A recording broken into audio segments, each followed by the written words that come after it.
હા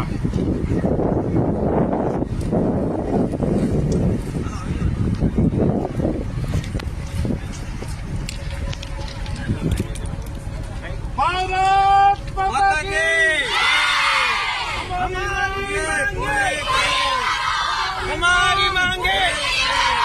हमारी मांगे मोदी की गैंग सुनो टाइम चालू करो हमारी मांगे राबेता मुजब ट्रेन चालू करो भारत माता की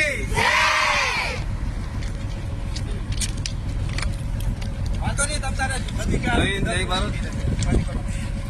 આજે જે ટ્રેન રોકવાનો મતલબ એ છે કે 19 તારીખે જે ટ્રેન બંધ કરવામાં આવે છે તે રાબેતા મુજબ ચાલુ રહે, અમારા જૂના ટાઈમ પ્રમાણે ચાલુ રહે. જે અત્યારે ટ્રેન બંધ કરવામાં આવે છે, જો વધારવાને બદલે જો કે અત્યારે ટ્રેન બંધ કરવામાં આવે છે એનો કોઈ મિનિંગ નથી. અત્યારે આમાં ઘણા લોકોમાં પરેશાન થાય છે, કેમ કે વિદ્યાર્થી પણ એટલા અહીંયા આવે છે, અપડાઉન કરે છે. લોકોને વેરાવળ જવા માટે અહીં દવાખાનાના કામકાજ માટે જવું પડે છે, ત્યારે પણ આ ટ્રેન અનુકૂળ પડે છે અમને. અને આમાં ઘણા લોકોને આમાં તકલીફ પડી એવું છે. અને જો કે આ ટ્રેન બંધ ન કરે અને રાબેતા મુજબ